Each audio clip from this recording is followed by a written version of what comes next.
रामनगर नगर पालिका अध्यक्ष पद पर निर्दलीय प्रत्याशी नरेंद्र शर्मा ने मंगलवार को अपने चुनावी कार्यालय पर आयोजित पत्रकार वार्ता में सोमवार की देर शाम चुनाव प्रचार के दौरान एक युवक द्वारा की गई उनसे अभद्रता पर नाराजगी जताते हुए इस घटना के लिए भाजपा को जिम्मेदार ठहराया। उन्होंने कहा कि लोकतंत्र में सभी को चुनाव लड़ने के साथ ही जनता से समर्थन लेने का अधिकार है। उन्होंने कहा कि बीते दिवस वे अपना चुनाव प्रचार कर रहे थे। इसी बीच एक व्यक्ति उनके सामने आया तो उनके द्वारा उनसे भी अपने पक्ष में मतदान करने की अपील की गई। नरेंद्र शर्मा का आरोप है कि इसी बीच इस युवक ने उनके साथ अभद्रता करने के साथ ही उनका गिरेबान पकड़ लिया। इसके बाद उनके समर्थक भी आक्रोशित हो गए, लेकिन उन्होंने किसी तरह मामले को शांत किया। उनका सीधा आरोप है कि इस युवक द्वारा स्वयं को भाजपा का कार्यकर्ता बताया गया, जिससे स्पष्ट है कि भाजपा एवं उनके प्रत्याशी द्वारा उन पर यह हमला एक रणनीति के तहत कराया गया। उन्होंने कहा कि पूर्व में उनके पोस्टर और फ्लेक्सी भी फाड़ने के साथ ही जिन दुकानों के बाहर फ्लेक्सी लगी थी उन दुकानदारों को उनकी दुकान तुड़वाने की धमकी देकर फ्लेक्सियां हटवाई गई। उन्होंने कहा कि आज जनता से अपार समर्थन मिलने से विपक्षी बौखला गए हैं, जिस कारण इस प्रकार की घटनाएं उनके साथ की जा रही हैं। उन्होंने क्षेत्र की जनता से क्षेत्र में भ्रम फैलाने व यहाँ के शांत वातावरण को खराब करने वाले लोगों से सावधान रहने की अपील करते हुए कहा कि यदि जनता ने ऐसे प्रतिनिधियों को चुना तो भविष्य में शहर के लिए एक बड़ा खतरा उत्पन्न हो सकता है।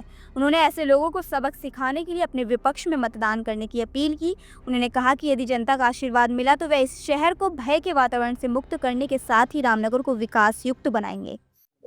सम्मानित पत्रकार बंधुओं, मैं आपका इस प्रेस में हार्दिक स्वागत और अभिनंदन करता हूं। सभी का प्रेस बुलाने का मुख्य आशय ये है कि लोकतंत्र पे हमला किया जा रहा है और मेरे प्रति जो जनता का अपार समर्थन मुझे मिल रहा है, उससे मेरे जितने भी अध्यक्ष पद के प्रत्याशी मेरे सामने खड़े हैं वे उनमें सब में बौखलाहट है। और उस बौखलाहट का स्वरूप पहले तो जो है फ्लेक्सी फाड़ते हुए दिखाई दिया। उसके बाद लोगों को मेरे कार्यकर्ता कहीं पर जो है समर्थक जो है कहीं फ्लेक्सी लगाने जा रहे हैं तो उनके मकानों उन परिवारों को धमकाया जा रहा है कि अपने वहाँ फ्लेक्सी मत लगाना, अन्यथा आप इसके दुष्परिणाम भुगतने होंगे।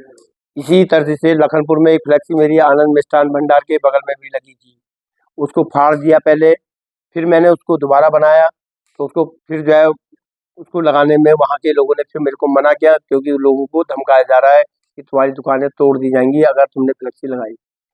इसके बाद फिर एक हमला और कल मेरे साथ, जब मैं चुनाव प्रचार में था, मेरे साथ मेरे समर्थक सभी वहाँ थे, तो एक व्यक्ति मेरे सामने आता है और उसने मास्क पहना हुआ था और वो जो है उससे मैंने वोट मांगे। मुझे पता नहीं था, मैंने तो उसको आम नागरिक समझा। मैंने उससे वोट मांगा तो उसने मेरे साथ अभद्रता की और मेरे से अभद्र भाषा का उपयोग किया और अपने को जो है उसने भाजपा का समर्थक बताया। इस प्रकार से जो उसने मेरा गला पकड़ने का प्रयास किया, मैंने छुड़ाया उसको। बाद में मैंने उसको जब कहा कि मैं अभी पुलिस को बुलाता हूँ, तब वह डर के मारे एक जने को फिर गाड़ी में अपने बैठा कर वहां से निकल लिया। तो ये लोकतंत्र पे हमला है। मैं रामनगर की जनता से कहना चाहता हूँ, जब ऐसा वातावरण अभी से करा जा रहा है तो अगर आपने इनको मत दे दिया तो आने वाले समय में इससे भी भयंकर परेशानियों का सामना आज तो मुझे करना पड़ रहा है, कल पूरे रामनगर की जनता को करना पड़ेगा।